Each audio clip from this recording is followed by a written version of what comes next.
todos tienen mi email, pero lo voy a poner porque hoy tenían que armar los grupos, ¿se acuerdan? Para la clase dirigida. Así que le voy a poner mi email para cuando... Esperen.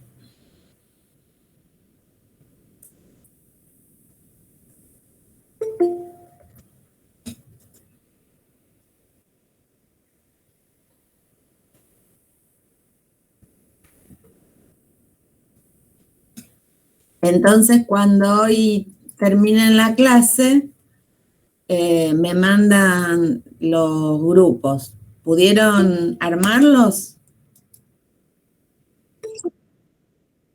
Bueno, bárbaro.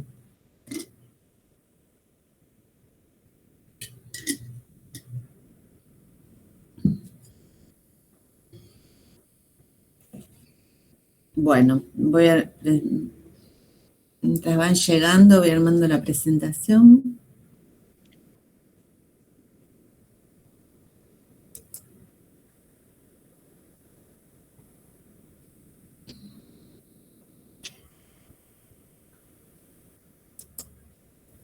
Profe, una pregunta. ¿Cuál es la clave de ingreso para el campus virtual, para el campus de comunidades?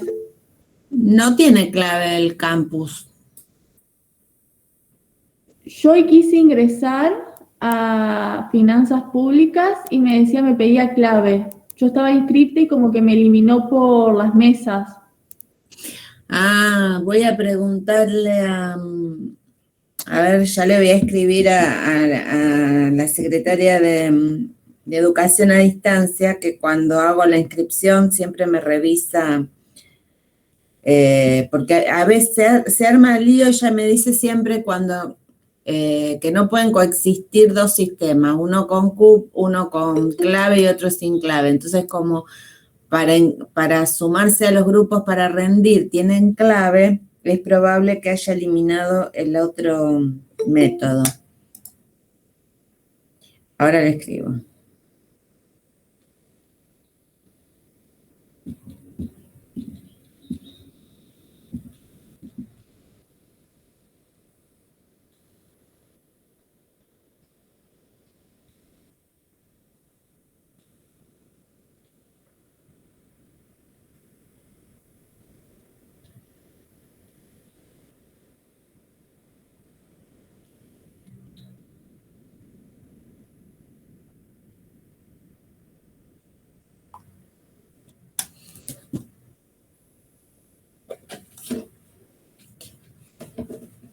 Bueno, ¿están viendo la pantalla?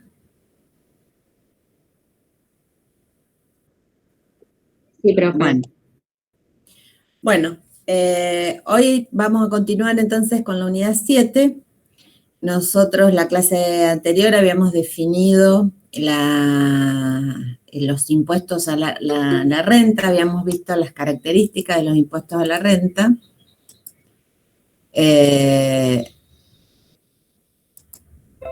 Y en esta clase vamos a ver las distintas, por ejemplo, los problemas que la inflación, las distorsiones que la inflación produce en los impuestos a la renta.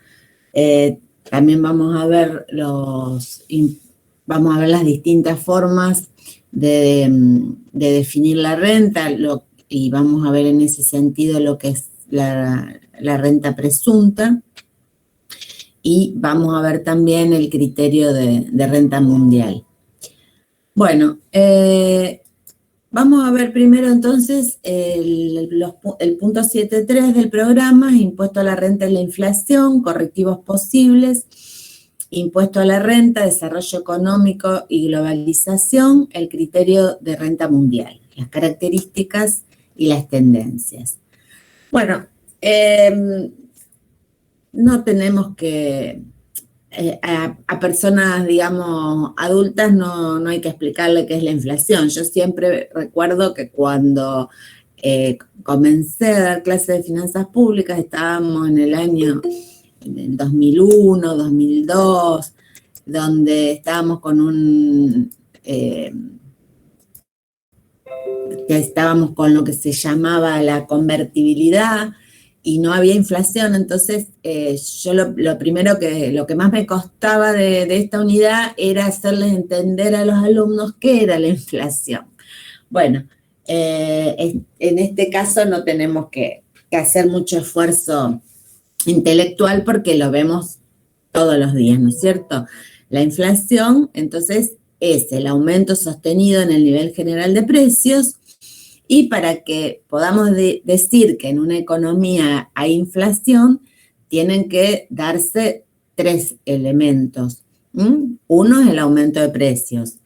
2, que ese aumento de precios sea persistente en el tiempo. Y 3, la generalidad del aumento. O sea, por ejemplo, ahora estamos con un problema de desabastecimiento de carne vacuna porque hay un paro de los productores en contra de una medida del gobierno. Entonces, la carne aumenta.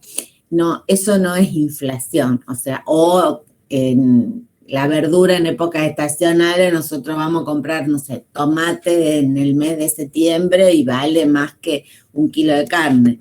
Bueno, eso, para que haya inflación, tiene que ser el aumento en el general, digamos, en todos los productos de la economía, no en un producto en especial, que suele suceder en por una cuestión estacional o por alguna cuestión política o económica. Entonces, bueno, y la definimos como la disminución en el poder adquisitivo de la moneda, porque al incrementarse el nivel general de precios, disminuye lo que uno puede comprar con el mismo monto de dinero. Bueno, nosotros vamos a ver cuáles son las distorsiones que produce la inflación en el impuesto a la renta y cuáles pueden ser los correctivos que pueden aplicar. O sea, las distorsiones van a ser diferenciadas para el sujeto activo y para el sujeto pasivo. Entonces, las distorsiones generales, digamos, que provoca la inflación, bueno, es esperen que sigo admitiendo. Ahí van. Hola, Ivana, buen día. Hola.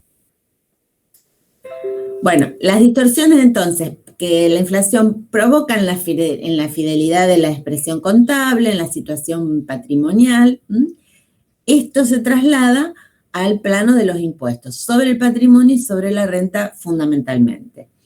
Entonces, ahí surge la necesidad, tanto de los sujetos activos como pasivos, de aplicar correctivos para paliar estas distorsiones. Las distorsiones, entonces, en el sujeto activo, el impuesto a las ganancias tiene la característica de que es un impuesto que no es a un momento determinado, sino que se va produciendo y sucediendo durante todo el transcurso del año fiscal. Por ejemplo, los sueldos, el impuesto sobre la renta que recibe una persona que recibe un sueldo, el sueldo se va cobrando desde enero a diciembre. El impuesto a las ganancias tiene la característica de que su liquidación es anual. Entonces, si no hubiera ningún correctivo, el impuesto se estaría pagando en el mes de abril, un impuesto sobre la renta que se recibió desde enero a diciembre. Entonces, en época de inflación, eso hace que haya una distorsión entre lo que se está pagando de impuestos por esa renta que se recibió durante el año. Entonces, por un lado, tenemos que hay una demora en cobrar por parte del fisco. Esta demora se denomina rezago fiscal y a su vez esta demora o rezago fiscal provoca un deterioro en la recaudación del fisco, un deterioro en términos reales.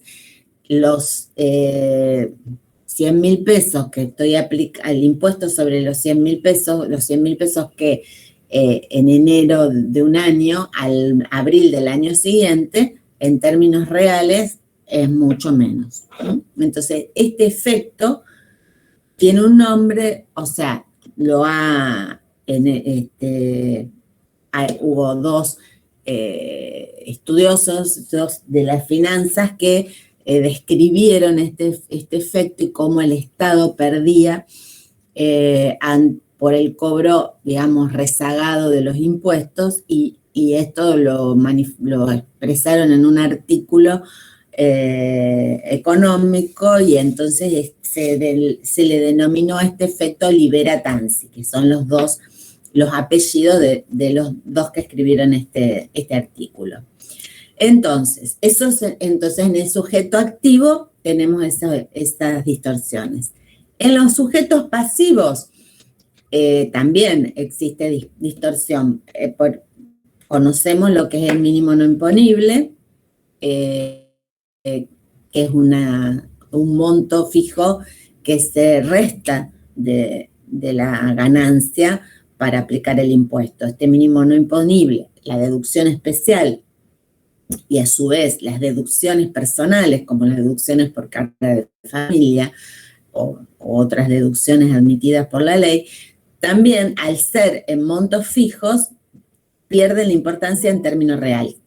Entonces, además, esto es un problema. Otra distorsión son las alícuotas progresivas. Entonces, al ser la alícuota progresiva, cuanto más gano, más pago. Y una gran parte de lo que se paga no va a ser renta real, sino va a ser producto de la inflación, o sea, porque los precios van a aumentar, pero al no aumentar el mínimo no imponible y las deducciones especiales, el monto imponible va a ser más alto, y eso va a hacer que cada vez me encuentre en un lugar más alto de esa escala progresiva del impuesto. Bueno, entonces, resumiendo, tenemos las distorsiones que produce la inflación para el sujeto activo, el rezago fiscal y el efecto Libera-Tanzi. Y para los sujetos pasivos, el mínimo no imponible, la deducción especial y las cargas de familia pierden importancia en términos reales, y la progresividad se acentúa debido al aumento sostenido de los precios. ¿Cuáles son los correctivos que se pueden aplicar? Bueno, del sujeto activo, por un lado, podría aplicar acortar los plazos de vencimiento, hacer que las liquidaciones no sean anuales. Otra de las formas, o sea, dejar el plazo de vencimiento como está, pero cobrar anticipos. Este es un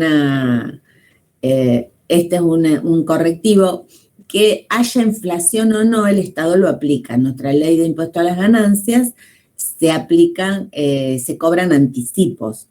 Entonces, el Estado, para solucionar el tema del rezago fiscal, cobra anticipos. Entonces, esto está establecido en la ley de procedimiento, cuando a los 2 meses, al mes, de la declaración jurada del año, por ejemplo, en abril vence la declaración jurada del año 2020, bueno, en junio del 2021 ya se está pagando el anticipo de impuestos 2021, que se calcula en base al impuesto pagado en el 2020. Entonces, en función del impuesto que se liquidó en el 2020, yo ya calculo los anticipos del 2021. O sea, divido lo que se pagó de impuesto, restándole las retenciones que hubiera tenido, que se estiman que se podrían llegar a tener nuevamente. Ese monto lo divido por 10 meses y son los anticipos que voy a pagar. Entonces, ese es el correctivo respecto al rezago fiscal. Otra solución, otra corrección que podría aplicarse es actualizar las deudas del sujeto pasivo, utilizando coeficientes. Entonces, decir, por ejemplo, bueno, a diciembre del 2020, la liquidación, las ganancias fueron de tal monto, pero se multiplica y se hace el impuesto, pero se lo actualiza cuando en abril vence la declaración jurada, se actualiza ese impuesto con un coeficiente al mes de abril, o actualizando las ganancias mes a mes por el coeficiente. Ese es uno. Y otro de los correctivos es efectuar retenciones y percepciones del impuesto. Esto también es lo que aplica la AFIP, que en realidad también lo está aplicando, hubiera inflación o no, para, digamos, evitar este efecto de rezago. Entonces, como para no esperar a la liquidación anual, en momentos en que se presume que el sujeto pasivo está obteniendo una ganancia, se capta la ganancia en ese momento. Nosotros vimos cuando vimos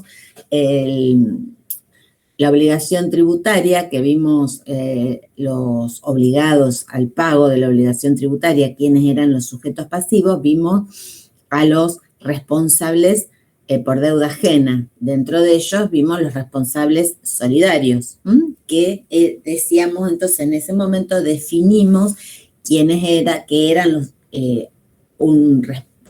uno de los responsables solidarios eran los agentes de retención y percepción de los impuestos, donde la ley los obliga a los agentes de retención, en el caso de que están adquiriendo servicios o productos a alguien, en vez de pagarle la totalidad que le tienen que pagar producto de esa transacción, le tienen que retener un porcentaje que está establecido en la normativa, que después ese agente de retención se lo va a pagar el fisco.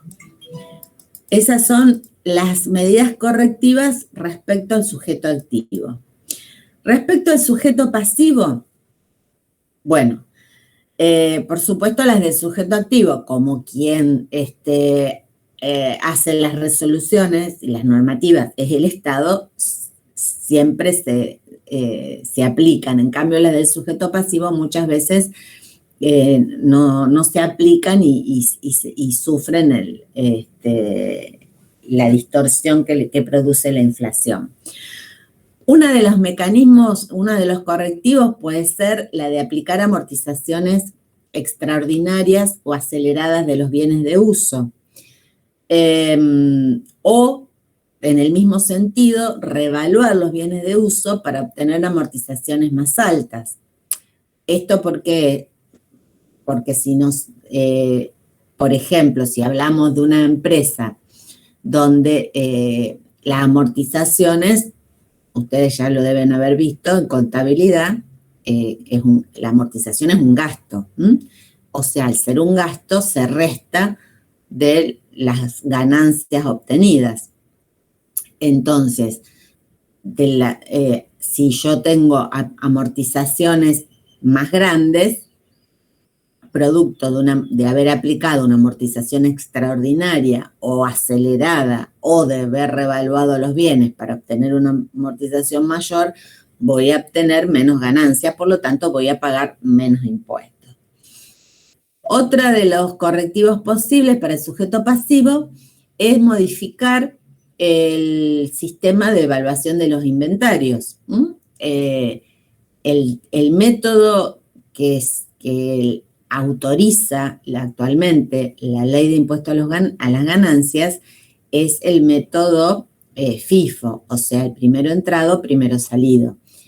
¿Qué pasa? Al al utilizar este método, primero entrado, primero salido, en épocas de inflación, la unidad que primero ingresó a la empresa es la que tiene menos valor. Entonces, el costo es más chico. Entonces, un correctivo podría ser, pero bueno, hoy en nuestro país no se podría aplicar, la ley de impuesto a las ganancias no lo autoriza, sería utilizar el último entrado, primero salido. Entonces, la última unidad es la que tiene el precio más alto. Entonces, al salir primero, hace que el costo sea mayor. Lo mismo, el costo se resta de las ganancias, entonces estaría pagando impuestos menores.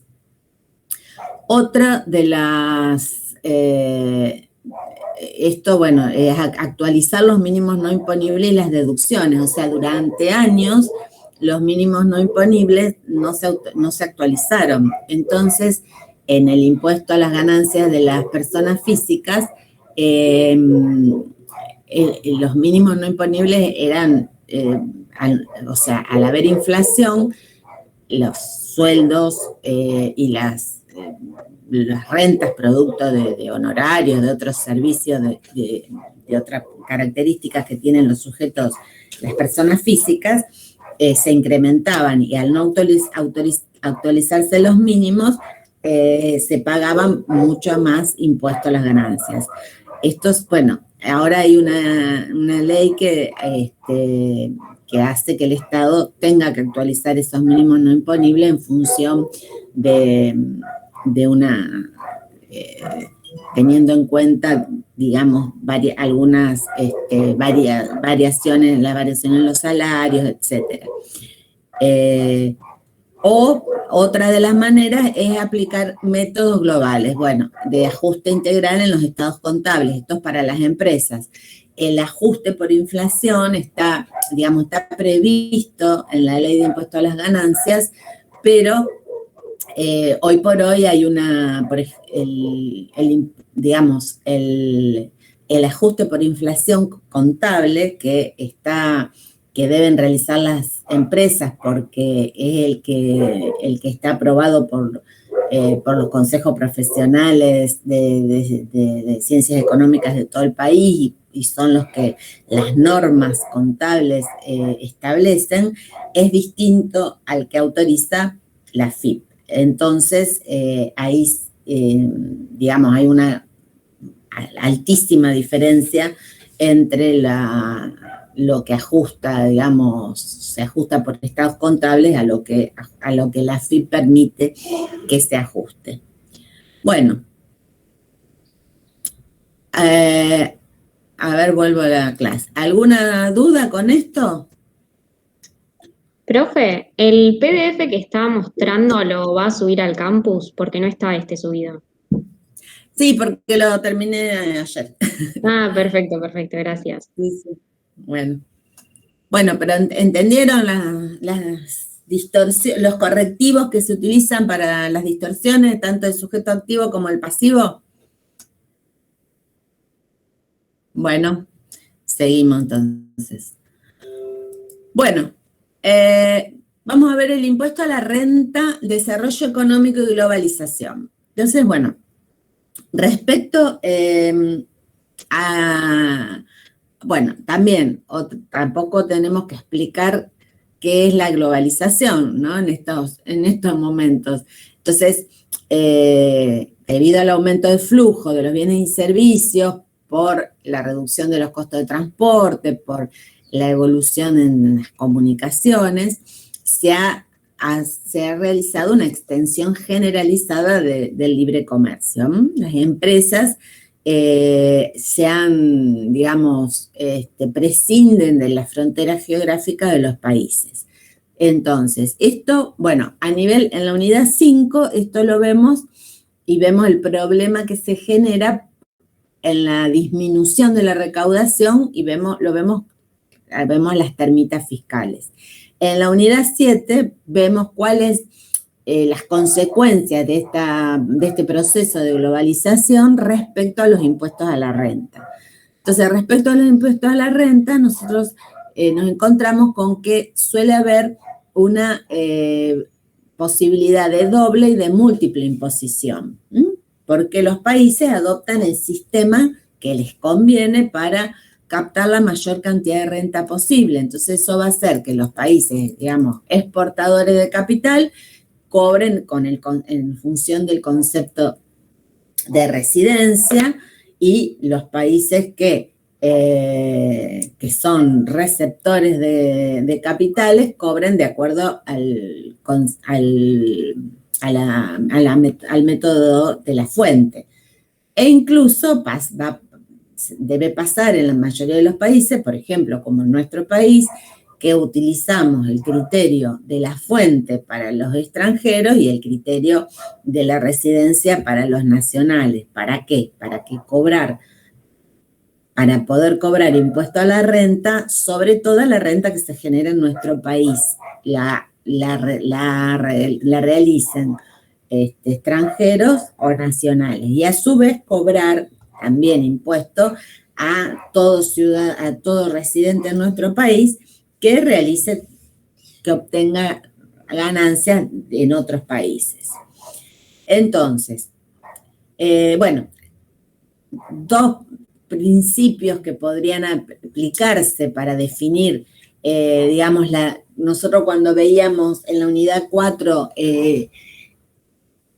cuando hablábamos de territorialidad, decíamos que en un principio el criterio de territorialidad era que un país tenía la potestad tributaria sobre todo aquello que estaba dentro de su territorio.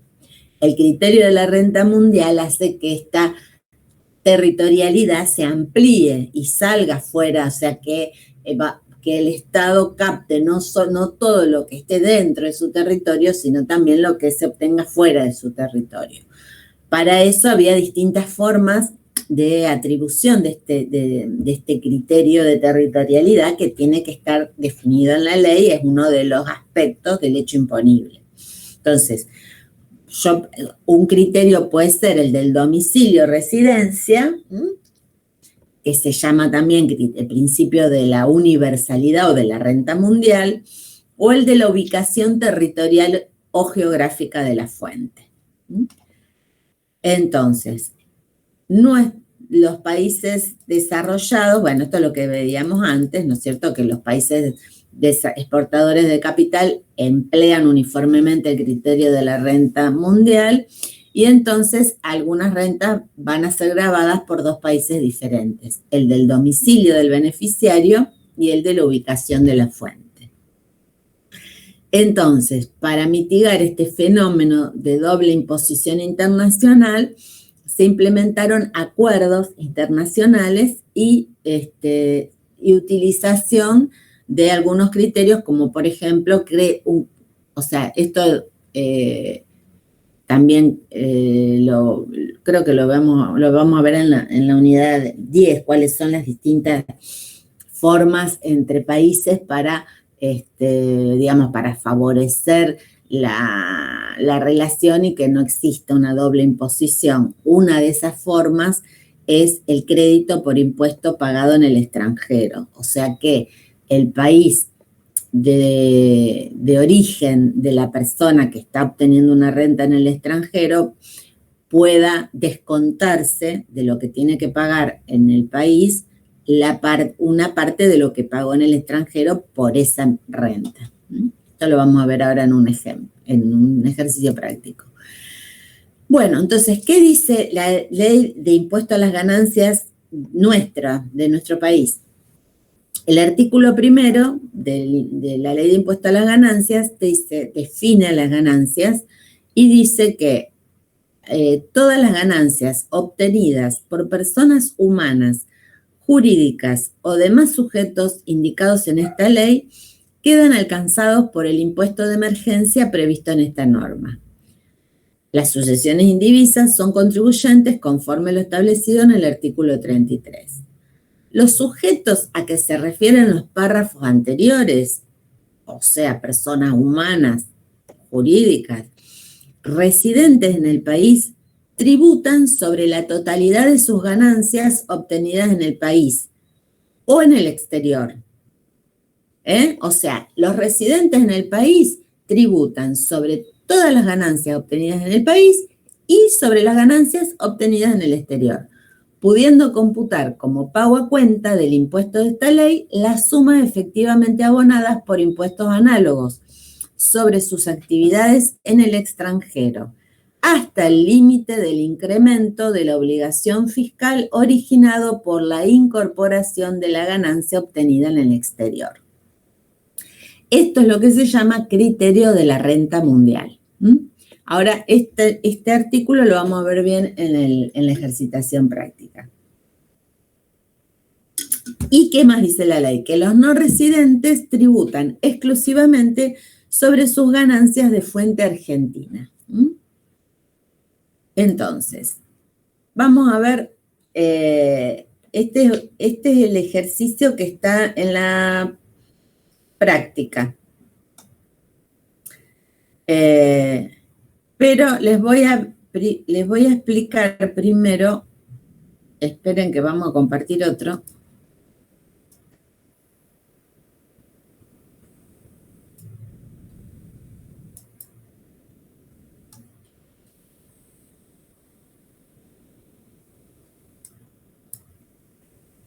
A ver si es este. No, esperen.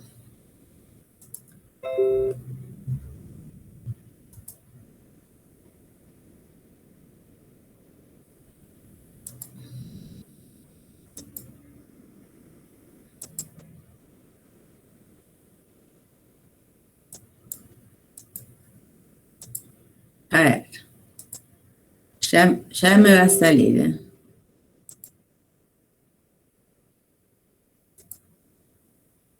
¿Qué estoy presentando? ¿Qué están viendo? Nada, profe, se ve todo negro. Ah, muy bien, es la idea. Pero que quiero mostrarles un ejercicio que está en el cuadernillo, no de práctica, sino en el cuadernillo de la profesora Flores. Pero acá me dice que estoy presentando. A ver.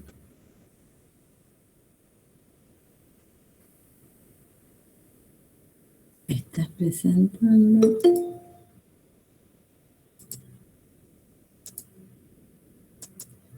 Ahí dejo de presentar.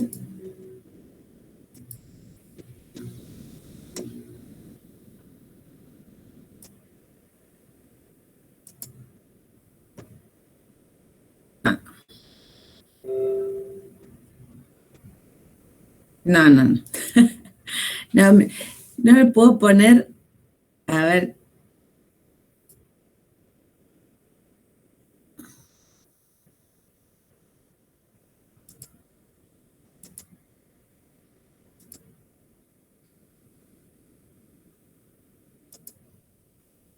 Bueno, no sé por qué no puedo poner.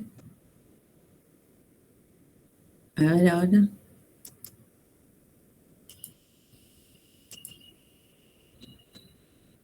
Ahí me parece que sí. ¿Ahora sí? ¿Ahora lo ven?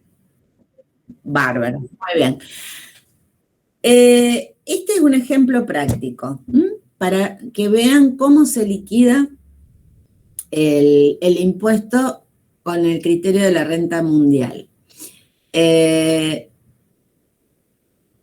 Acá tenemos un sujeto de la sucesión de María Álvarez, residente en el país, que tiene una ganancia neta sujeta a impuestos de las rentas obtenidas en Argentina, 35.000. Rentas provenientes de Uruguay, 45.000. Ganancias de fuente chilena, 20.000. Acá me da la escala del impuesto, porque el impuesto a las ganancias es un impuesto progresivo, y me da los impuestos efectivamente abonados en el exterior. Impuestos a la renta, 10.000, impuestos a la venta, 7.000. Muy bien, entonces, ¿qué tenemos que hacer? Como primera medida, yo no puedo calcular la suma de estos tres y ahí aplicar la alícuota, porque como es un impuesto progresivo, si hago esto no voy a saber cuál es el impuesto, digamos, cuál es el incremento del impuesto por las ganancias extranjeras. Entonces, lo primero que tengo que hacer es hacer la liquidación del impuesto teniendo en cuenta solamente primero las rentas obtenidas en Argentina. Entonces yo voy a hacer 35.000 está entre 30.000 y 60.000, por lo tanto paga una suma fija de 2.500 más el 15% del excedente de 30. Entonces, como es 35.000, el excedente de 30 es 5, pago 2.500 más el 15% sobre 5.000. El impuesto determinado de fuente argentina es 3.250. Ahora, sumo todo y esto me da 65, 70, 100.000. Muy bien, entonces 100.000 se ubica en la última escala, o sea que paga la suma fija, que es 7.000, más el 17% sobre el excedente de 60.000. El excedente de 60.000 en 100.000 es 40.000.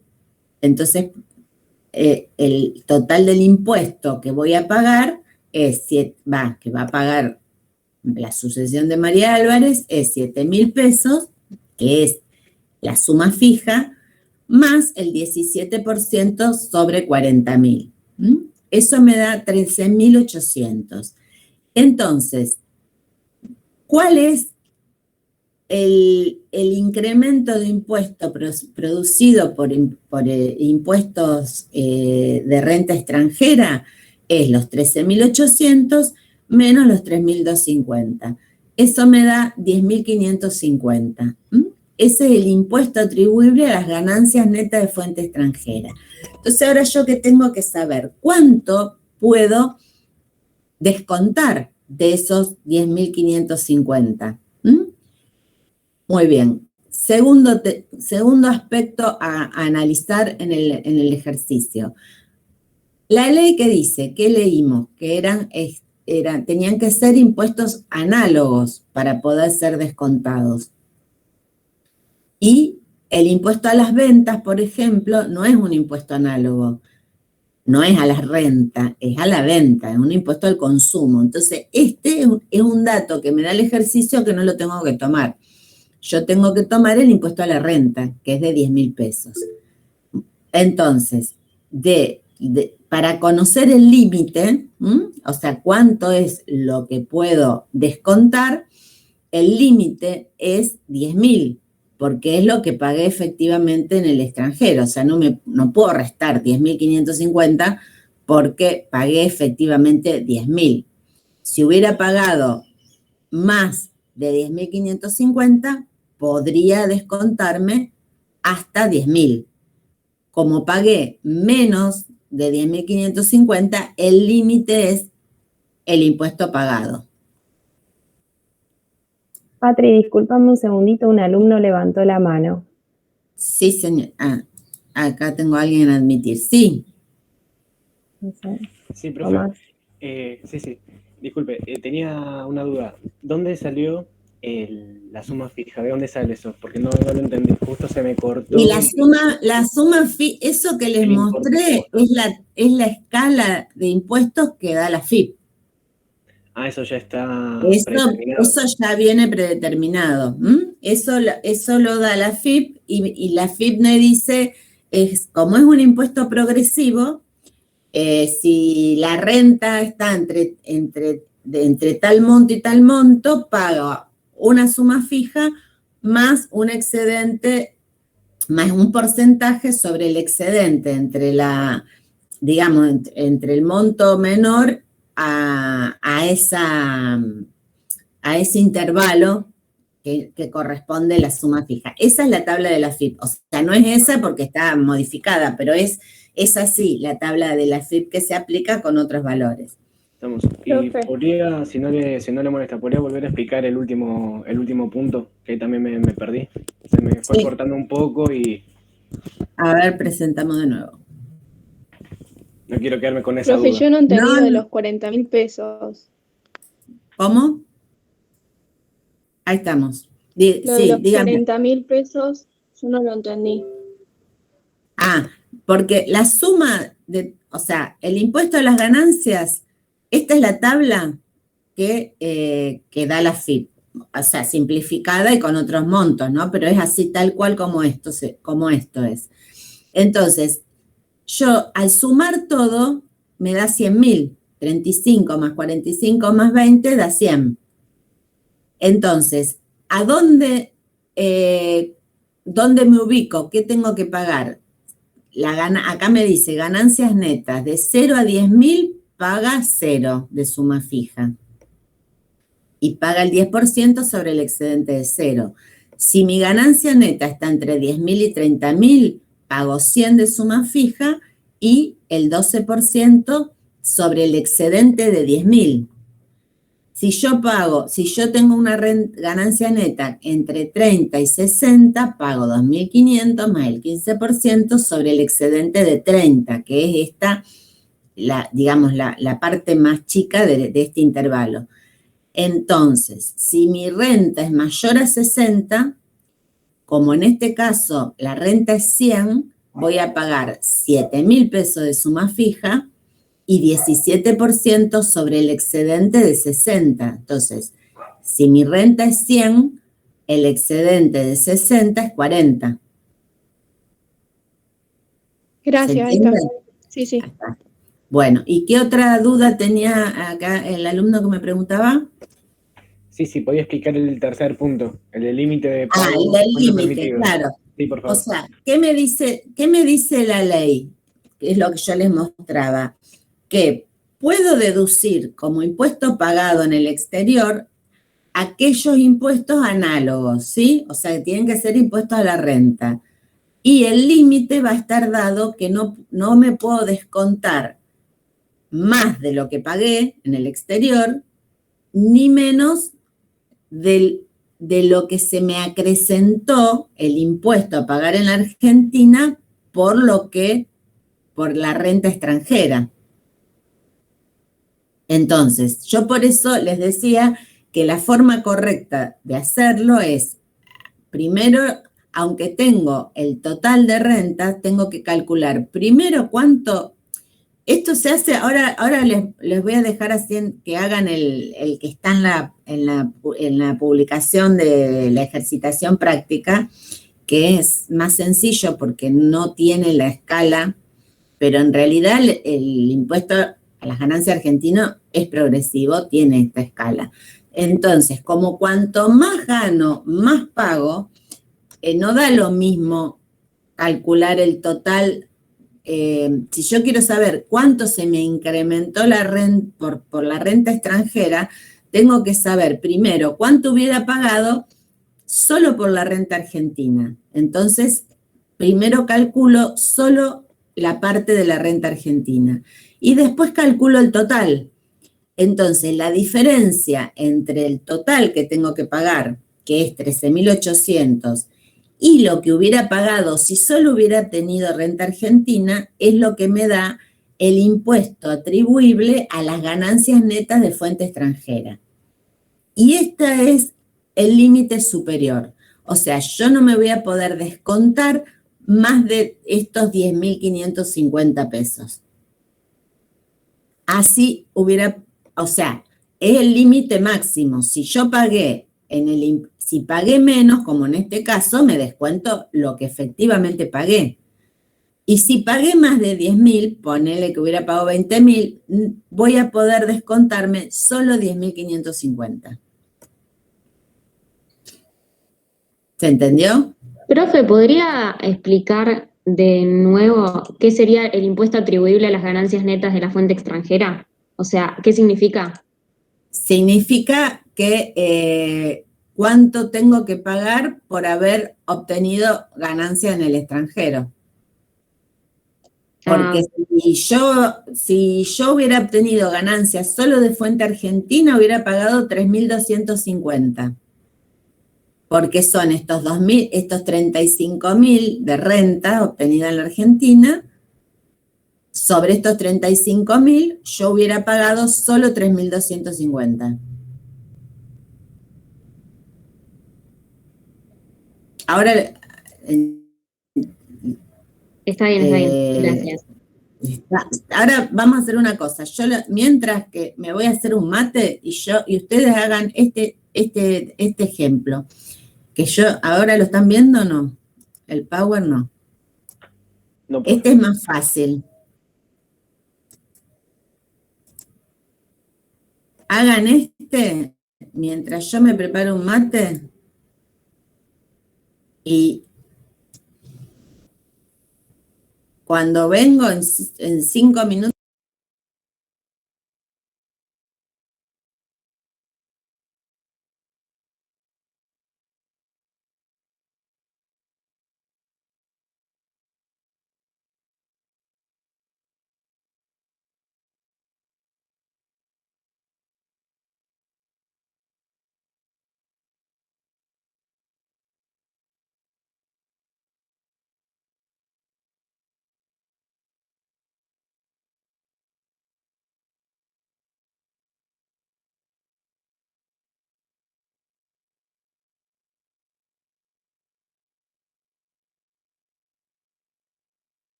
Bueno, acá volví con mi mate. A ver, que no hay mejor forma de aprender las cosas que haciéndolas. A ver quién me dice cómo resolvemos este ejercicio.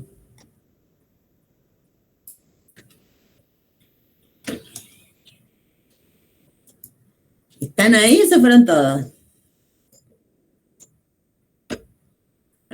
Primero debería liquidar el impuesto teniendo en cuenta las ganancias argentinas. Muy bien. Y eso, si no lo hice mal, me dio 7.000. Pero no sé si está bien. Sí, a mí también me dio 7.000. Perfecto. Acá está, 7.000. Y después se le suma, ¿después cuánto le da? La del extranjero 3.500 y el total Muy bien. 10.500. Muy bien. En este caso es más fácil, ¿por qué? Porque no hay escala progresiva, pero hay que acostumbrarse a hacerlo así. Primero la parte argentina, en este caso, como no hay, a ver, ¿cuál es la diferencia entre este y el que vimos? Que no hay tasa progresiva, entonces por eso lo calcularon aparte. Si la tasa es progresiva, la tienen que sumar y calcular primero la Argentina, después el total, como vimos en el otro ejercicio, y del total restar la parte de extranjera. Del total restar la Argentina, para que le dé la extranjera. ¿Entienden la diferencia?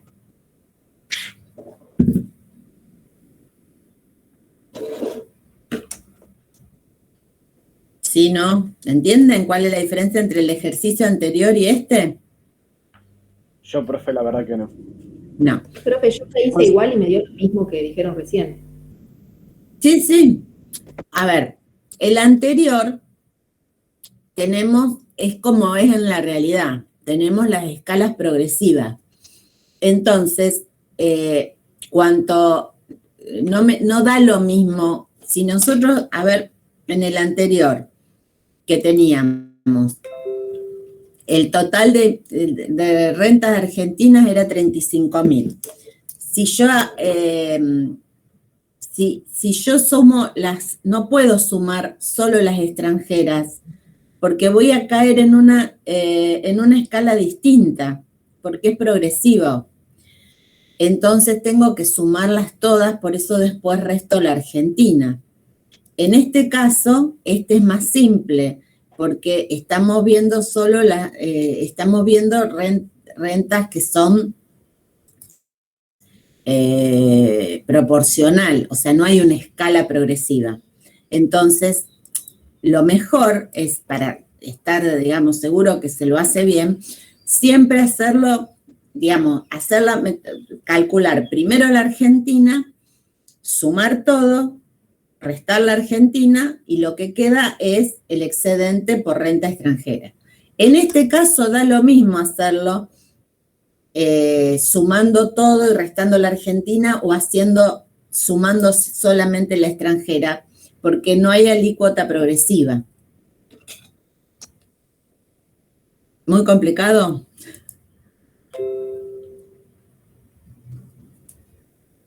Miren, vamos a volver total, tenemos tiempo. Vamos a volver al otro.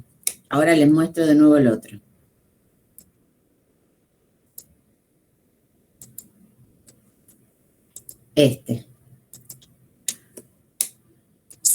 Hagan el cálculo de hacer por separado la renta extranjera. O sea, no sumando todo y restando la Argentina, sino hagan cuánto pagarían de Argentina, cuánto de extranjera si lo hacen por separado, para que ustedes se den cuenta que es distinto, que les va a dar distinto. Yo, por ejemplo, la Argentina ya la hicimos. Si en vez de sumar todo y restar la extranjera, solo hago la extranjera como estaba recién, espera, que agarro la calculadora, yo haría 45.000 más 20.000. ¿sí? Eso sería la extranjera, 65.000. Que 65.000 me daría, en el último tramo me daría 7.000 menos 65 menos 60, 5 por 0,17, 850. Serían 7.850. Y en este caso, ¿cuánto me da? 10.550. ¿Quieren hacerlo ustedes así se dan cuenta que, que da distinto? Creo que no entiendo en lo teórico el por qué se haría de una manera en un caso y de otra manera en otro caso. Porque la alícuota progresiva me cambia todo. Porque no es lo mismo, digamos, cuando es alícuota proporcional, es lo mismo que yo gane 10, 20, 100 o 500. Porque pago un porcentaje sobre lo que gane, es lo mismo. En cambio, la progresiva, cuanto más gano, más pago. Entonces, digamos, cuando le sumo a la renta argentina, a la renta extranjera, estoy subiendo, cambiando de escala. Y yo eso me doy cuenta porque tengo o sea, me doy cuenta que en este caso es progresiva porque tengo el cuadrito de la ganancia neta y la escala de impuestos. Claro. Y la otra me dice directamente la alícuota 35.000. Es alícuota 35. Cuando ustedes le dicen alícuota 35%, 35%, no hay. Claro, Si es progresiva, le tienen que dar el cuadro, no hay otra. El cuadro donde la alícuota va creciendo a medida que va creciendo la renta. Profe, ¿le puedo hacer una consulta? Sí. En el segundo ejercicio que nos mostró, hay algo que no me quedó claro. ¿Qué hago con el gravamen análogo que se paga en el extranjero? Eso no lo entendí. El gravamen análogo lo puedo descontar. A ver cuánto daba. Ustedes pagaban. El impuesto abonado en el extranjero es de 5.000 pesos. Entonces, ¿y cuánto les daba el impuesto a la renta por... A ver, esperen que yo me perdí. Tenemos que el impuesto a la renta argentina es 10.500. Y el impuesto a la renta de extranjera es 3.500. O sea, yo aboné 5.000 de impuesto en el extranjero. Pero en la Argentina, por esa renta que se me incrementó, lo que tengo que pagar es 3.500. Entonces no puedo descontar 5.000. Puedo descontar hasta 3.500. ¿Me siguen? O sea, no puedo descontar más de lo que voy a pagar. Ok, profe, gracias. Y ese es el caso 1. Después le dan el otro caso, creo que es, en el segundo caso, el impuesto abonado en el extranjero es de 2.000. Es menor, bueno, entonces, tenemos entonces que se puede computar totalmente el impuesto abonado en el exterior, porque puedo computar hasta 3.500 y pagué 2.000. Entonces lo puedo tomar todo. ¿Sí? Profe, se está viendo Sí. el PDF anterior, MEPA. Ese. No la diapositiva, sino el PDF se está viendo. El de viejo, a ver. El viejo, digo, el de este, ¿están viendo? Ahí está. Dejo de compartir.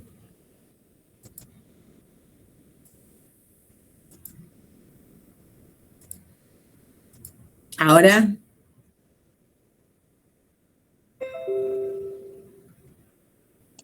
Ahora están viendo el... Bueno, entonces, acá les decía, ¿qué me dice el ejercicio? Me da 3 posibilidades.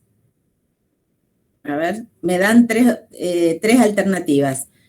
Que el impuesto pagado en el extranjero fuera de 5.000, que fuera de 2.000 o que no hubiera pagado nada de impuesto. Entonces, En el caso de que pagué 5.000, como lo que yo tendría que pagar es de 3.500, no me puedo descontar los 5.000, me puedo descontar solo 3.500.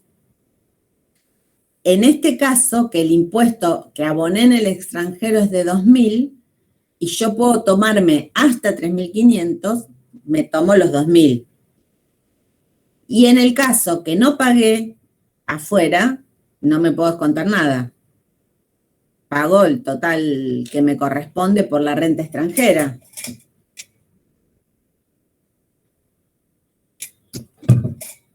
¿Se entiende?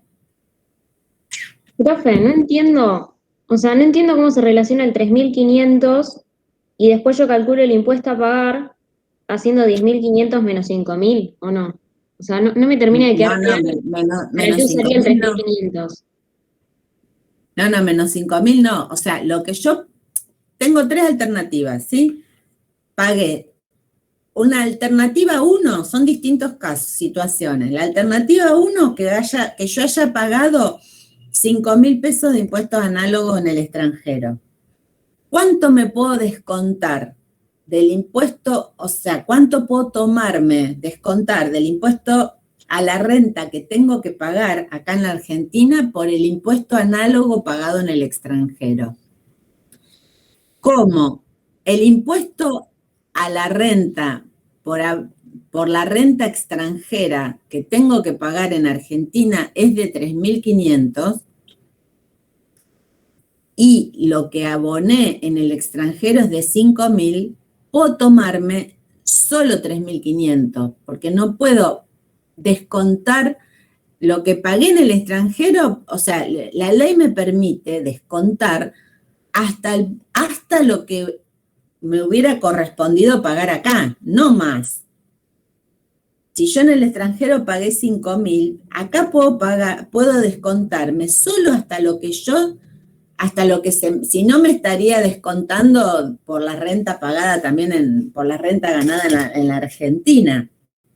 O sea, no me permite descontar todo lo que pagué afuera, me permite descontar lo que pagué afuera hasta el límite de lo que yo tengo que pagar acá por la renta que obtuve afuera, porque son dos impuestos distintos. Yo a lo mejor en el extranjero pago una alícuota mayor de la que pago acá. O sea que en la primera alternativa, si yo pagué 5.000 en el exterior, solamente Sí. me puedo descontar 3.500 y el impuesto a pagar realmente sería 7.000, porque hago 10.500 menos 3.500. Claro.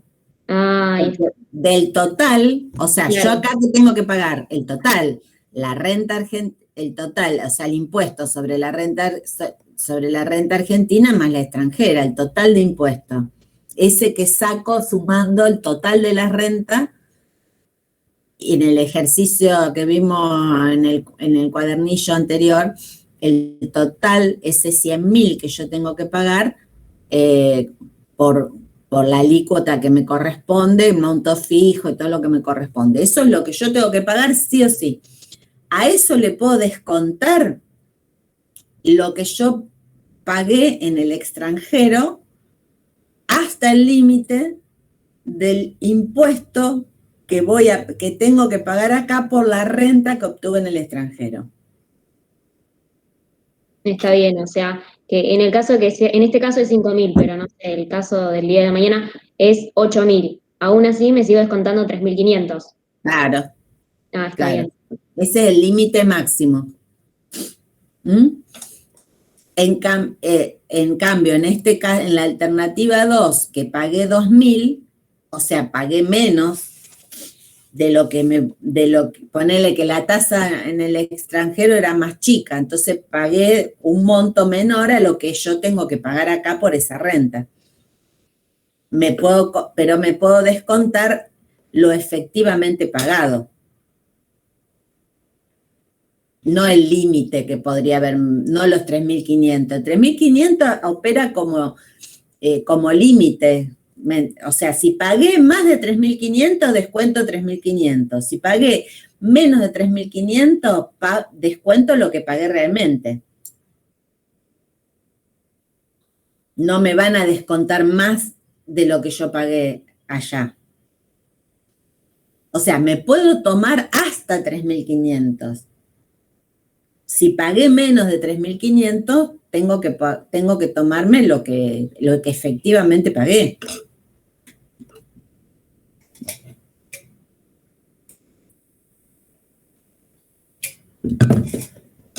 Pero ¿Entienden? entonces, en este caso pagaría, por ejemplo, 8.500 si yo pagué. Claro, me puedo descontar solo 2.000. Claro, listo. ¿Mm? Háganla de nuevo después y después en la clase próxima vemos. No voy a estar yo, pero o sea, es más que nada es para que uno la cabeza se acostumbre. Bueno, ¿seguimos o quieren que volvamos a verlo?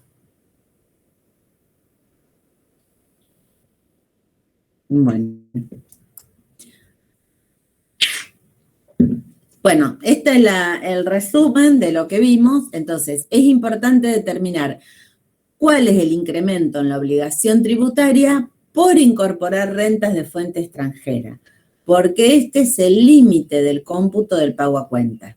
Se debe calcular el impuesto sin tomar en cuenta las rentas de fuente extranjera y luego se vuelve a calcular el impuesto incorporando dichas rentas. La diferencia que resulte de las dos liquidaciones mencionadas constituye el monto hasta el cual podrá computarse el pago a cuenta por impuestos análogos abonados en el exterior. Este es el resumen teórico, digamos, de lo que vimos. Bueno, aclaración, gravámenes análogos se refiere a impuestos que gravan a la renta. Entonces le decía, si ustedes en un ejercicio ven que pagaron por impuesto a la venta, por impuesto al consumo, eso no se computa, solo se computan los gravámenes a las rentas. Bueno, el crédito por impuesto pagado en el exterior, o Foreign Tax Credit, es un método unilateral para mitigar la doble imposición internacional. Es una de las, después cuando veamos en la unidad 10 que hay distintas medidas de los estados para mitigar la múltiple imposición, hay medidas que son en conjunto, tomadas por los países en acuerdos, en convenios, y otras son métodos unilaterales. Este es un método unilateral que está establecido en la Ley de Impuesto a las Ganancias. Bueno, vamos al punto 7.4. El punto 7.4 vamos a ver el impuesto a los beneficios extraordinarios y a las altas rentas, noción, naturaleza y efectos. Bueno, el impuesto a las superrentas así a nivel mundial surge fundamentalmente a partir de la posguerra, después de la Primera Guerra Mundial, que en realidad el objetivo era obtener aportes para la reconstrucción tanto de la economía de los países que habían estado en guerra, y digamos, la idea era, bueno, cobrar este impuesto a quienes hubieran tenido en ese periodo de guerra ganancias excedentes superiores a los normales.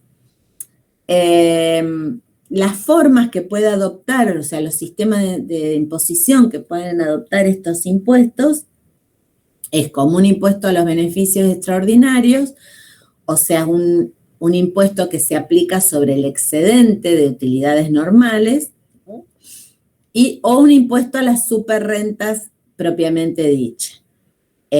O sea, que se aplica teniendo en cuenta a las utilidades que excedan a un beneficio que se determina previamente, decir, bueno, cuánto se considera un beneficio normal y lo que excede a eso.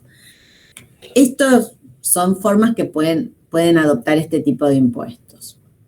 En nuestro país hubo el primero que se aplicó se llamó impuestos a los beneficios extraordinarios, se utilizó el criterio de las superrentas y se fijó sobre una utilidad que superara el 12% del capital del empresario. Y se aplicó después de la Segunda Guerra Mundial, desde 1944 hasta 1964. Después, en el año 1999, se crea un impuesto de emergencia sobre altas rentas para ser aplicado por única vez como consecuencia de las urgencias financieras que sufría nuestro país, y se aplicaba a las personas de existencia visible que en los periodos fiscales de 1998 o 1999 hubieran obtenido ganancias netas superiores a 120.000 pesos.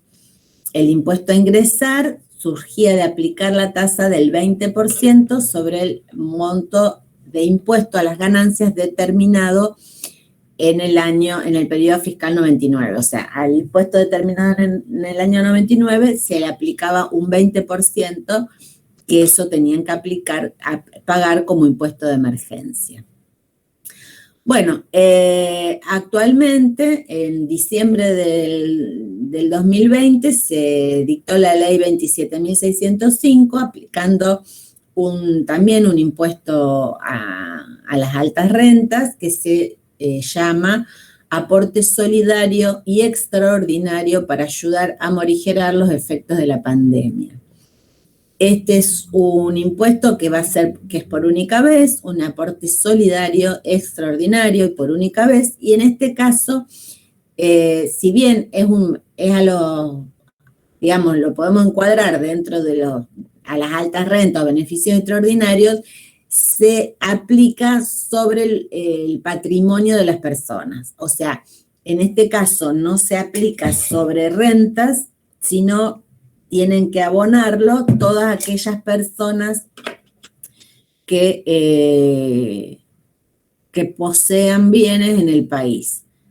Están exentas quienes tengan bienes que no excedan los 200 millones de pesos. O sea, que para decirlo más fácil, creo que el 90% de las personas estamos exentos. O sea, que lo van a tener que pagar solamente aquellas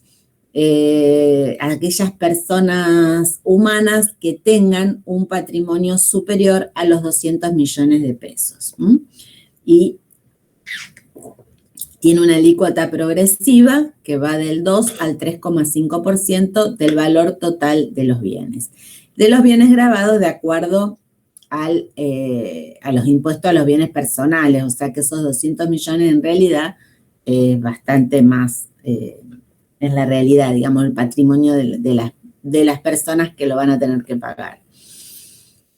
Bueno, ¿cuáles son las características? Los impuestos a los beneficios extraordinarios son directos desde los 3 puntos de vista, o sea, directo desde el punto de vista administrativo, porque se aplica a personas, las personas están registradas en el organismo impositivo.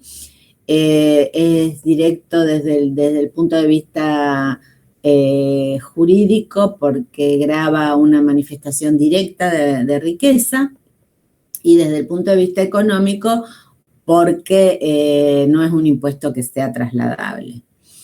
Es progresivo, es real, porque no se tiene en cuenta las características personales, sino que se aplica en función de ese monto de bienes. Y bueno, al haber ausencia de traslación, tiene un criterio de equidad. Por eso, bueno, lo defendieron, Grisciotti y Hobson defendían este tipo de impuestos por un criterio, fundamentalmente por el criterio de equidad. Bueno, el punto 7.5 es la imposición a los beneficios presuntos, presunciones generales y presunciones procesales. Cuando decimos presunciones generales nos referimos a a que determinadas, que el organismo recaudador o la ley, por una cuestión de la naturaleza de las actividades que se está tratando, o porque el costo de establecer el real beneficio en relación con la importancia del mismo no tiene sentido, entonces se determinan presunciones generales, o sea que no dan lugar a cuestionamientos. Ahora vamos a ver ejemplos de eso. Es decir, bueno, la ley dice que, no sé, el transporte internacional, el 10% de la facturación es beneficio. Y no hay manera, o sea, quien lo tiene que pagar no puede demostrar que en realidad gana menos. La presunción es general y se aplica a toda aquella actividad. En cambio, la presunción procesal es cuando el organismo recaudador está haciendo una actuación ante un contribuyente y entonces en función de ese procedimiento de una determinación de oficio, de una, digamos, de impugnar lo que el sujeto pasivo está declarando porque considera que que está ocultando, ¿verdad?, información o eludiendo o evadiendo, determina una presunción que es para ese procedimiento puntual, para ese contribuyente en particular. Entonces, estas son las diferencias entre las presunciones generales y las presunciones procesales. Entonces, las presunciones generales, como señala el profesor Iturriós, que en algunos casos para la administración fiscal puede ser difícil determinar beneficios reales. En algunas actividades, tanto por la naturaleza de estas actividades, por ejemplo, las de índole internacional, o por el costo de hacerlo en relación con su escasa importancia. Entonces, esto conduce a que las legislaciones contemplen presunciones generales. Estas presunciones generales afectan a la imposición, pueden alcanzar manifestaciones reales de capacidad contributiva. O sea, puede ser que, claro, cuando uno habla de una presunción, siempre puede haber una posibilidad de no estar actuando exactamente como es la manifestación de la capacidad contributiva, porque no se toma la manifestación real, sino la presunción. Entonces, la tendencia moderna, debido a que puede haber este problema, es limitarla a aquellos casos en que es prácticamente imposible determinar el beneficio real.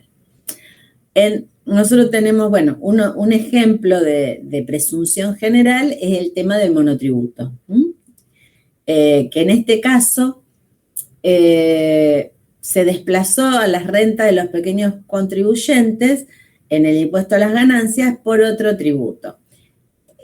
Esto generalmente, ¿por qué? Porque,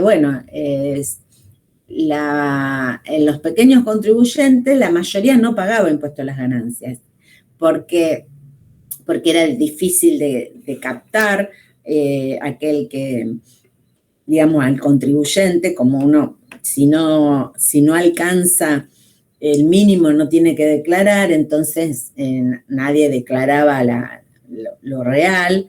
Entonces se subfacturaba para no pagar.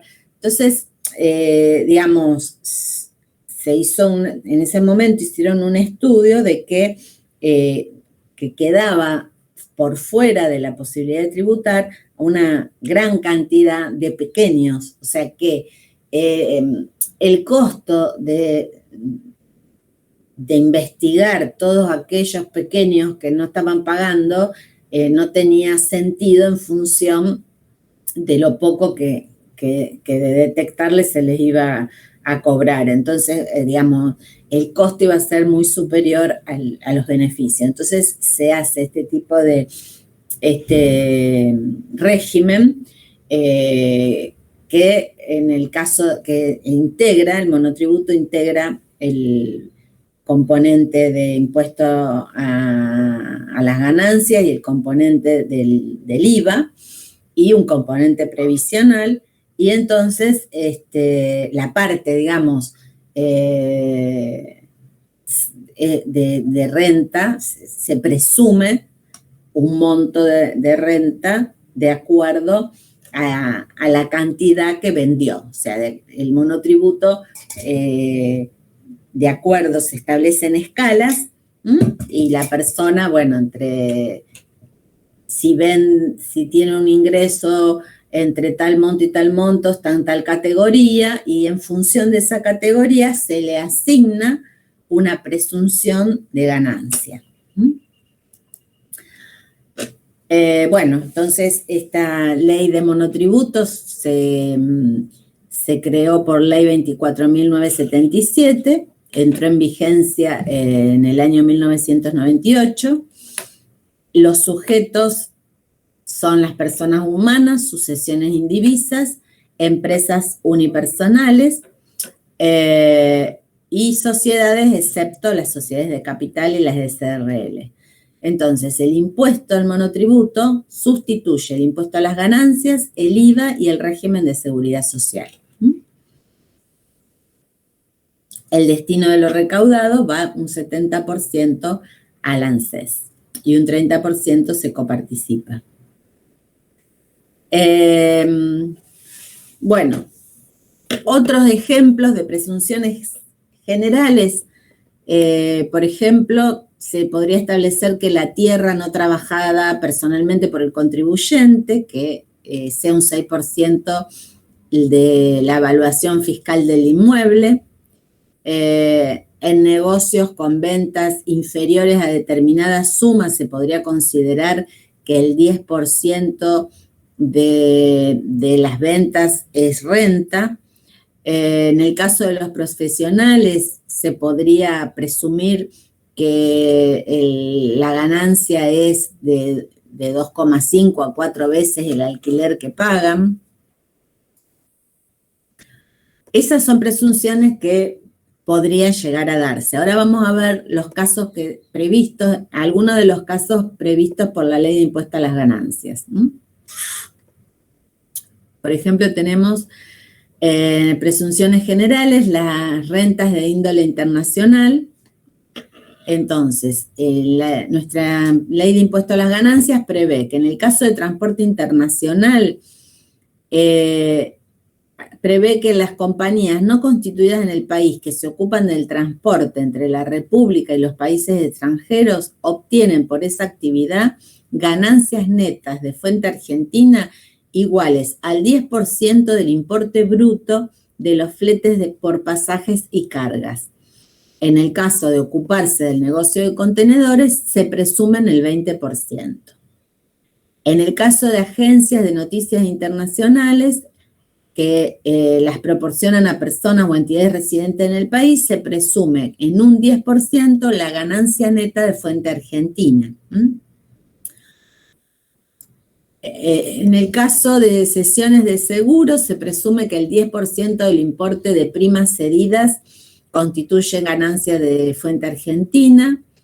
En el caso de regalías por la explotación en el país de películas cinematográficas, también será de fuente argentina el 50% del precio en forma de regalía. Todas estas son presunciones que están establecidas en la ley. En el caso de arrendamiento valor locativo presunto, para el caso de inmuebles cedidos gratuitamente, el valor locativo de inmuebles que se ocupe para recreo, veraneo o fines similares. El valor locativo presunto será aquel valor del mercado que obtendría el propietario si alquilase o arrendase un inmueble que ocupa o cede gratuitamente. Bueno, todas esas son presunciones generales que establece la ley de impuesto a las ganancias. Ahora vamos a ver las presunciones procesales. Las presunciones procesales, en razón de la necesidad del fisco de asegurarse la percepción del tributo, la obligación bueno, o sea, la determinación de oficio, ¿qué es? Cuando el agente, digamos, de recaudación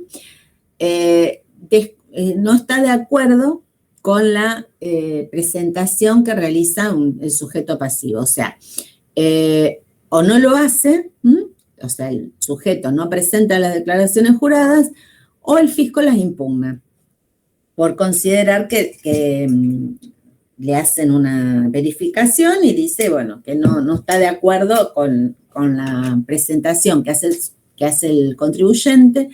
Entonces, el fisco hace una determinación de oficio. La modalidad para hacer esta determinación de oficio es en base cierta, cuando se utilizan, por ejemplo, dice, bueno, usted, no sé, tuvo la más fácil en base cierta, es decir, bueno, el contribuyente declaró que vendió 1 millón y el fisco le determina porque encontró comprobantes que había vendido 2 millones. Entonces dice, bueno, esa es la base, es en base cierta. Es decir, bueno, en base, acá usted omitió la presentación de tales comprobantes y le liquida lo que corresponde. La otra forma es en base presunta o estimación, o sea,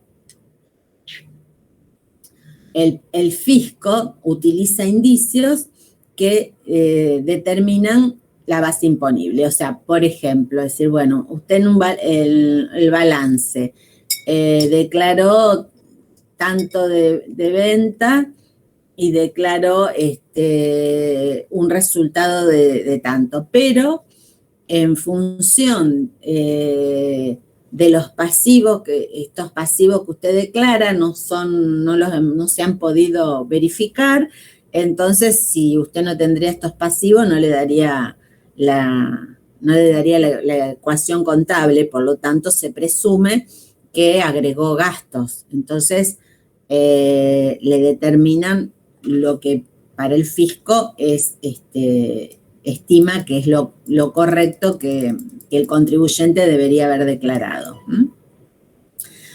Entonces, esos indicios, ¿cuáles pueden ser? O sea, ¿qué puede tomar como un indicio?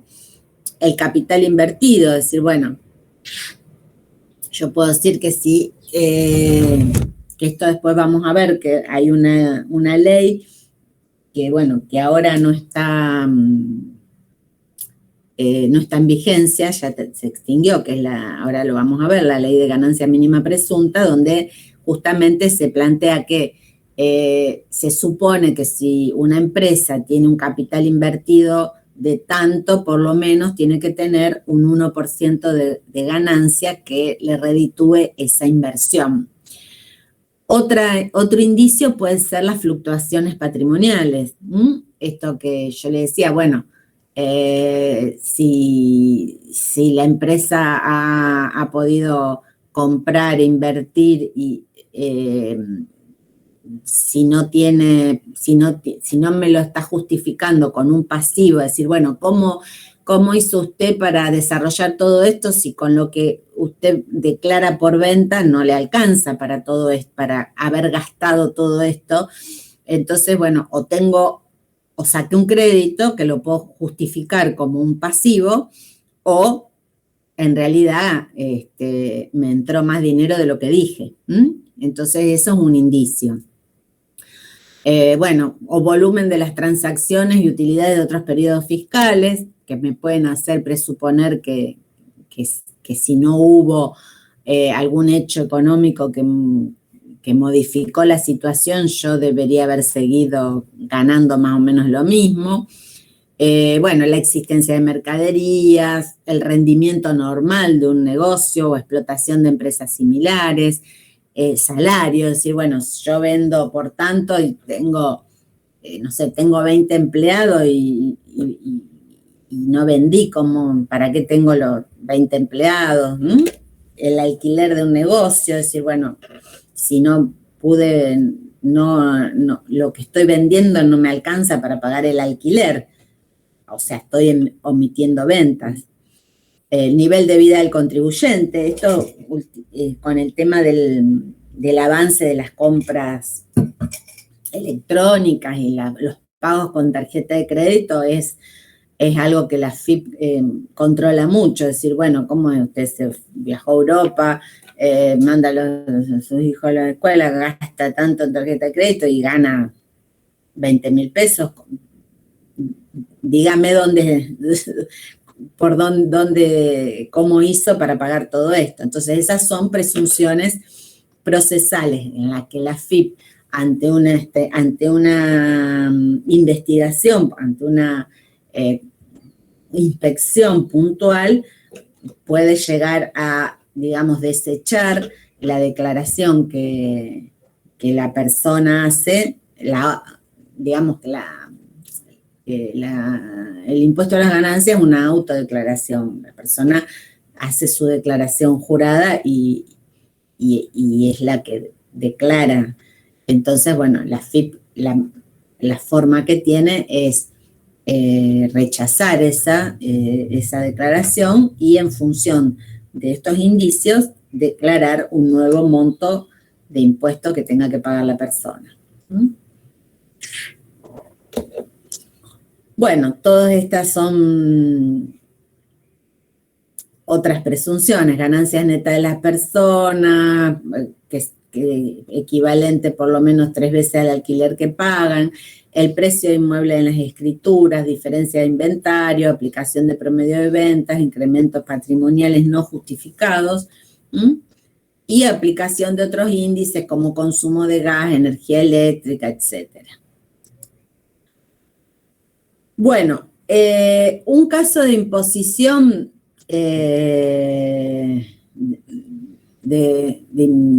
imposición presunta, digamos, es el impuesto a la renta normal potencial de la tierra. Es un caso de presunción general aplicable al sector agropecuario. En nuestro país fue promulgado en el año 73, pero nunca fue reglamentada, se derogó en el 76. En realidad, nuestro impuesto, en la liquidación nuestra de impuesto a las ganancias no es a través de la imposición real potencial. Hay algún tratamiento puntual de alguna cosa, pero no se aplica este impuesto. El impuesto a la renta normal potencial, la finalidad del impuesto es desalentar la existencia de tierras ociosas. Entonces, se aplicaría el principio productivista en materia fiscal. Vamos a ver un ejemplo.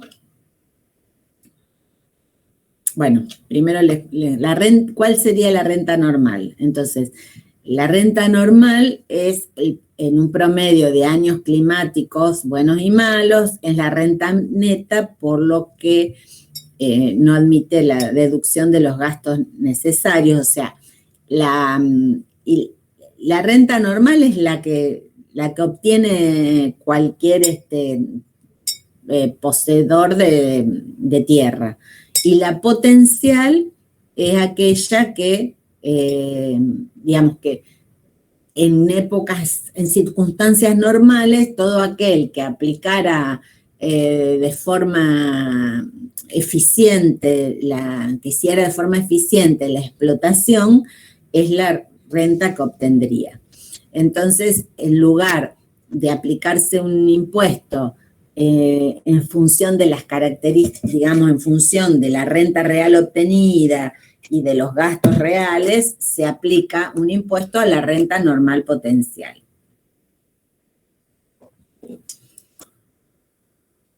Ahora vamos a ver, les voy a mostrar un ejemplo.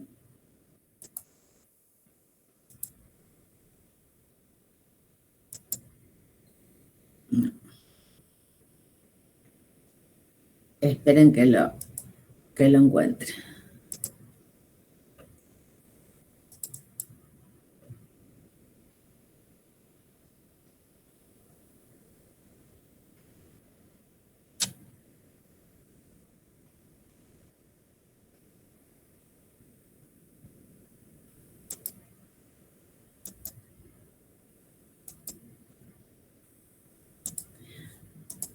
Bueno, ¿ahí están viendo?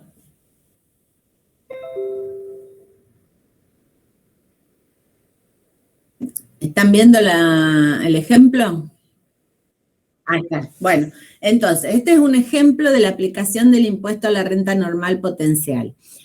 Tenemos 3 explotaciones, la explotación A, la explotación B y la explotación C. Donde la explotación A tiene un valor de producción de 120, bueno, tiene una renta efectiva de 30. Entonces, se establece que la renta potencial, digamos, se va a aplicar el impuesto sobre la que aplicó la mejor tecnología que le produjo un mayor valor de producción. Entonces, esa es la explotación A, que tiene una renta efectiva de 30. Entonces, si fuera un impuesto que no se aplicara en función de la renta potencial, o un impuesto sobre la renta efectiva, ponerle un impuesto del 30%, la explotación A pagaría 9, la explotación B 6, la explotación C 3. En cambio, si aplicamos el impuesto con el criterio, un impuesto a la renta potencial, el 30% se le aplica de la renta potencial sería 30 para las 3 explotaciones. Entonces, las 3 pagarían 9 pesos de impuestos. Con lo cual, la renta neta, en realidad, el porcentaje, digamos, como el impuesto efectivo, la que menos pagaría sería la explotación A. Entonces, ¿cuál es el objetivo? De estimular a la explotación B y a la C a ser más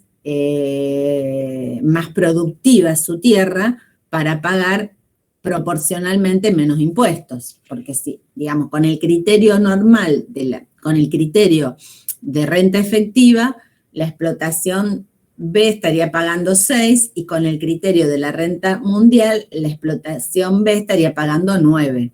Y la explotación C, que con el criterio normal pagaría 3, estaría pagando 9. Entonces, ese es el sentido del impuesto a la renta potencial de la tierra, que todos paguen en función de la potencialidad de esa tierra. ¿Para qué? Con el criterio productivista de hacer que incentivarlos a que la produzcan de una manera más eficiente para pagar menos, para que el impuesto no les sea tan gravoso, digamos. Bueno, volvemos al Power.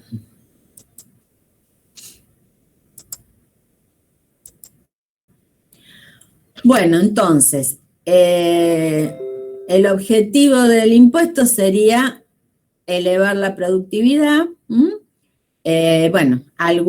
en realidad, las observaciones sobre sus objetivos son algunas de las cuestiones por las cuales no se aplica. Una de ellas es la dificultad práctica de estimar las rentas medias.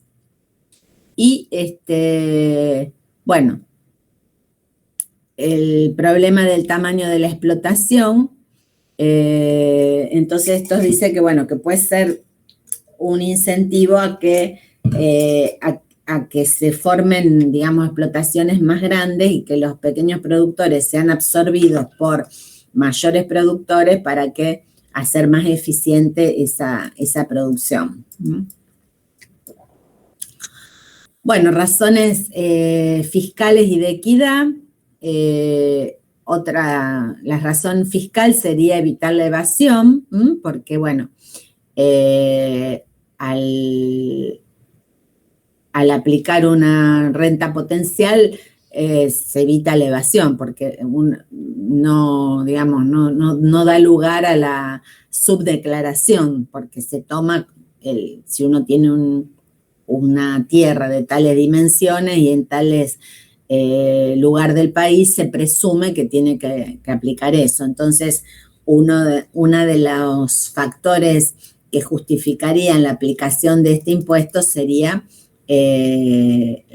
justamente tratar la evasión y el sistema de equidad, porque bueno, justamente castigar a quienes, a los que menos esfuerzo hacen, ¿no? Y premiar a los que más producen.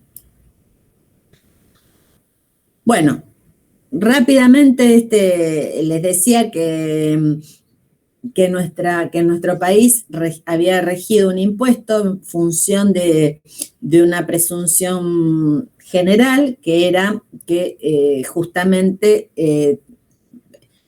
pagaba impuesto a la ganancia mínima presunta toda aquella empresa, todo aquel establecimiento que no había pagado, cuando había pagado un impuesto a las ganancias que era menor al 1% del activo. Entonces, este impuesto a la ganancia mínima presunta actuaba como piso. Si el impuesto a las ganancias a ingresar era mayor, el impuesto a la ganancia, se tomaba ese impuesto a las ganancias pagado como pago a cuenta del impuesto a la ganancia mínima presunta y no se pagaba. En realidad, el fundamento fue que si la actividad empresaria, digamos, si uno tenía una determinada inversión, no podías obtener una renta menor al 1% de esa inversión. Entonces se presumía que eso era una renta presunta, una renta oculta, por lo tanto se cobraba ese 1% del activo a la ganancia mínima presunta. Actuaba como una presunción general. Las características de este impuesto eran real porque no consideraba las características personales, sino que gravaba los activos. Era periódico y proporcional, tenía una tasa única y se liquidaba una vez al año. Es nacional y si era directo o indirecto, según ciertos autores es directo, por cuanto la renta presunta es una forma de medición inmediata, de capacidad contributiva y también de difícil traslación. Bueno, acá había algunas discusiones entre la doctrina, algunos como Villegas no lo consideraban un impuesto a la ganancia mínima presunta, sino lo consideraban un impuesto al patrimonio, porque de hecho la liquidación era el 1% del patrimonio que tenían los establecimientos. Los sujetos pasivos eran los establecimientos permanentes en el país. Entonces, el hecho imponible del impuesto era la tenencia de los activos gravados al cierre del ejercicio fiscal. El aspecto material era, bueno, el activo, el aspecto temporal era actualmente ya no está en vigencia, o sea, en realidad era hasta el 31 de diciembre del 2007, se fue prorrogando hasta que se derogó en el 2019. Bueno, la tasa era el 1%, se aplicaba en todo el país y, bueno, se derogó a partir del 1 de enero del 2019. Bueno, último punto, las características fundamentales de los impuestos que gravan la renta. Actualmente los impuestos que gravan a la renta en la Argentina son el impuesto a las ganancias, el impuesto a los premios de determinados juegos y concursos deportivos, el PRODE, por ejemplo, y el impuesto a la transferencia de inmuebles. Esto es discutido porque en realidad nosotros inclusive este impuesto lo damos como dentro de los impuestos al patrimonio como impuesto a la transferencia onerosa de bienes. Algunos lo consideran dentro de los impuestos a las ganancias, pero en realidad nosotros lo consideramos como impuesto a la transferencia de bienes, que estaría dentro de los impuestos patrimoniales. Bueno, entonces, actualmente tenemos el impuesto a las ganancias y el impuesto a los premios. Bueno, digamos que hay dos formas de imposición integrada del beneficio y la imposición fraccionada.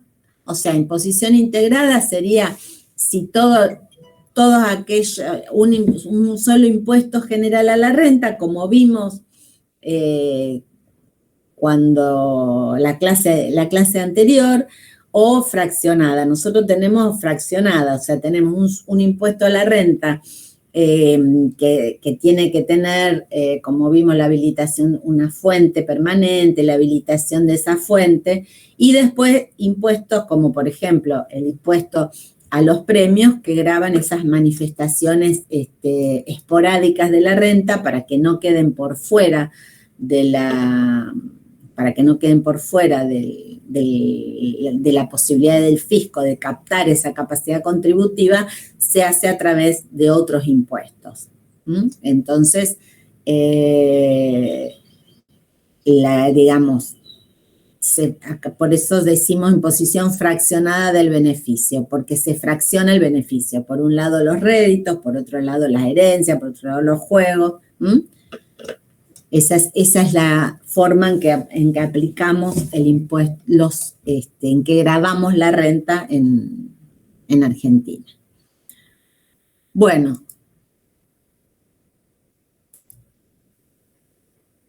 Con esto estaríamos terminando. ¿Alguna duda? Acá me están diciendo cuánto es el límite de los alumnos por grupo. El límite es 4. Y la fecha del parcial, sí, el parcial es el 2 de julio. Era el 2, no, el primero, viernes primero.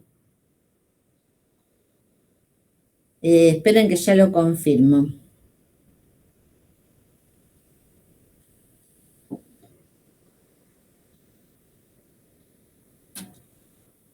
A ver.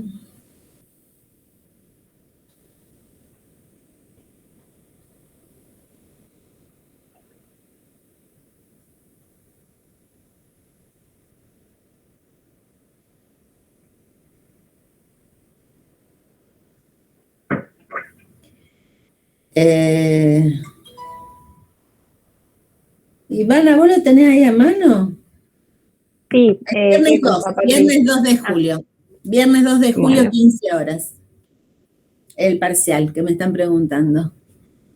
Y las consignas del trabajo. Ahí se están cargando los materiales en el campus y lo que le vamos a asignar a cada grupo, le vamos a dar para que lean un trabajo determinado. Le vamos a decir tal grupo, tal trabajo, y en función de eso que lean, tienen que relacionar la parte, digamos, teórica de la unidad 2 con ese artículo que va a tener que ver con algo de la realidad, con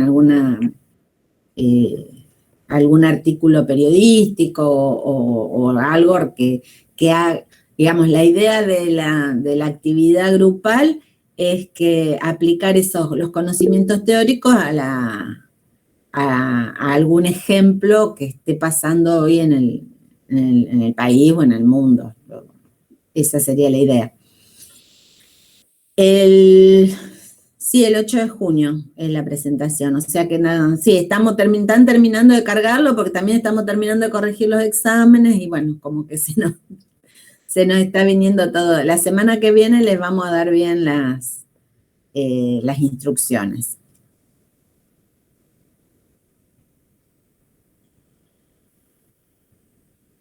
Bueno, quedamos entonces.